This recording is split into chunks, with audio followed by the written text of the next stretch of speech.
What is up, guys? It's Airsoft back here today.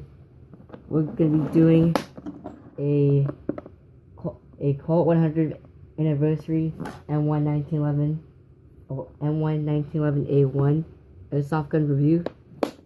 Before we get into the review, here's what I got along with it: a pistol case from Evic, which was $5. It's usually $15. Pretty good deal.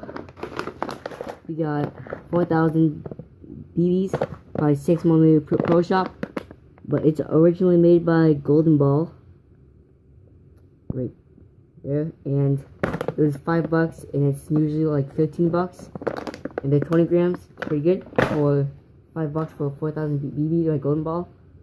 It's a bit expensive, but a $3 cleaning rod and on-jamming rod.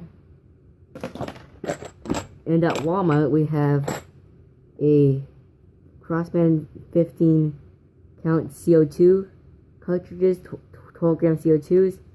It was $7. It's not that bad. It's the only thing I'd buy from Crossband, and maybe their BBs.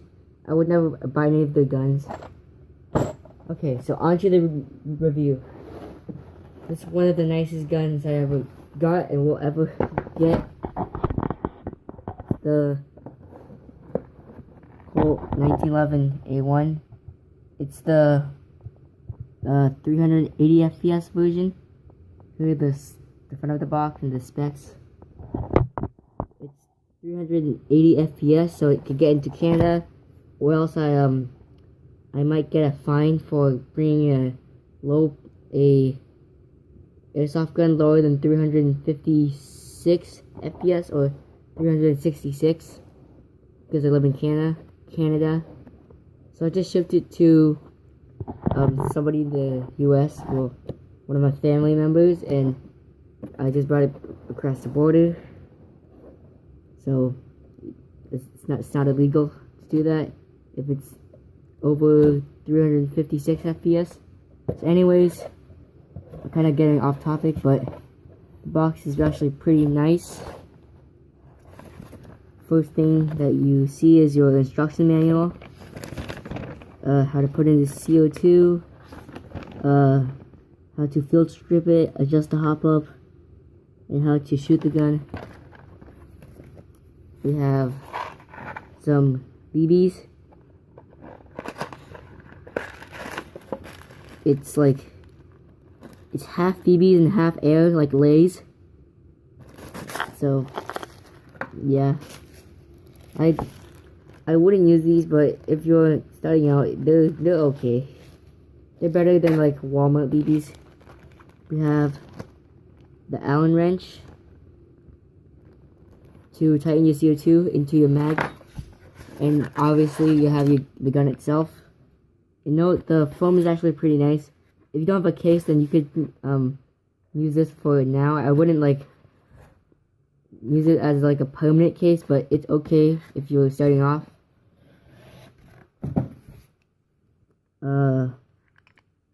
Here are the features of the gun: as a beaver tail safety, thumb safety, the hammer, the slide blows back, and when it's out of ammo, it locks back.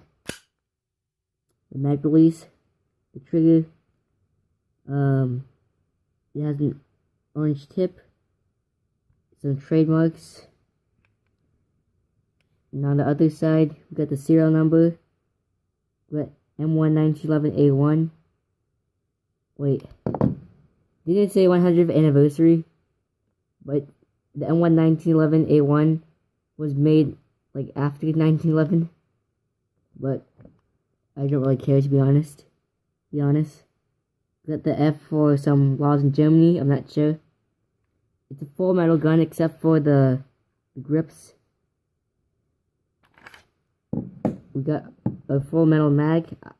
It doesn't come with a CO2, but I put a CO2 cartridge in there. It can hold 16 rounds, but I'd recommend only putting 15 rounds because it might stress the spring too much. So now on to field stripping the gun and how to maintain the gun. Okay, so now on to the maintaining the gun and how to field strip the gun. This button right here is to push out your slide release or your body pin. There's a pin. So there are two little wedges right here. One for the slide to lock back on when it's out of ammo, and one of them is for field stripping. Well, this one's for field stripping on the airsoft guns. I'm not sure about the real firearms. So when I line it up with the slide release, press the button on the other side, and you just pull out your slide release. Now you just pull the slide apart. You adjust your hop up right here. There's a wheel. You probably can't see it, but when it's fully back, the hop up's fully up or fully engaged, and when it's all the way forward, it's fully disengaged.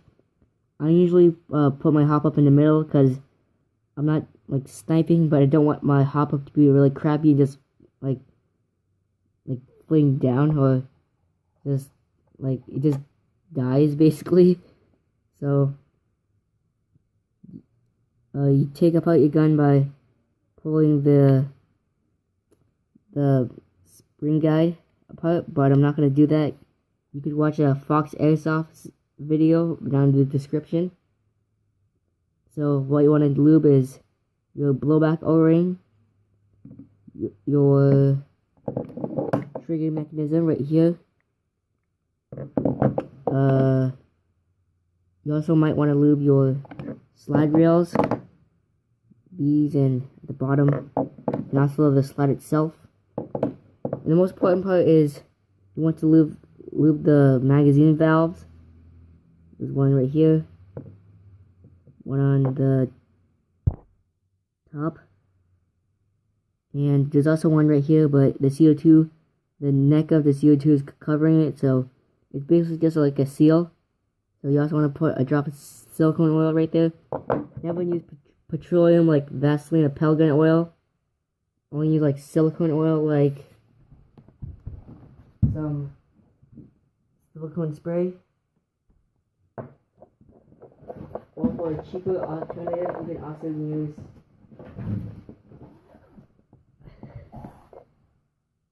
Factory Team 10-watt OC shock oil. It's also 100% silicone. Both of these lubricants will be down in the description below. And the buy link for this gun and everything else in this video is also in the description below. So that's all the parts you want to oil, well, lube. So this is how you put your gun back together. You take the slide, you put it back on the slide rails. You take your body pin or slide release. You push that wedge back to the slot that the back of the slide release goes in. You put your slide release back.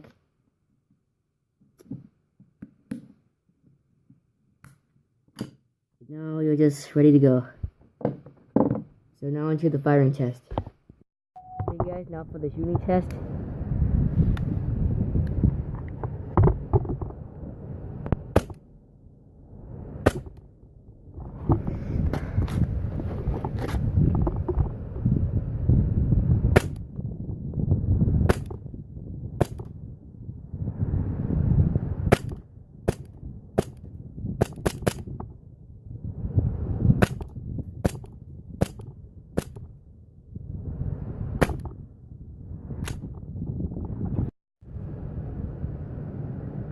Okay guys, we're back with another mag now.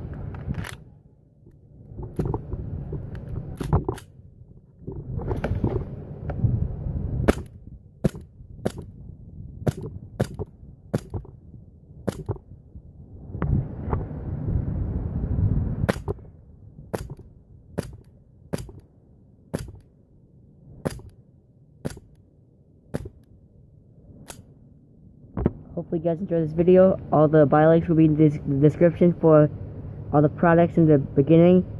This gun right here, and the oils and Fox Airsoft's maintenance video, and also Toronto Airsoft's maintenance video.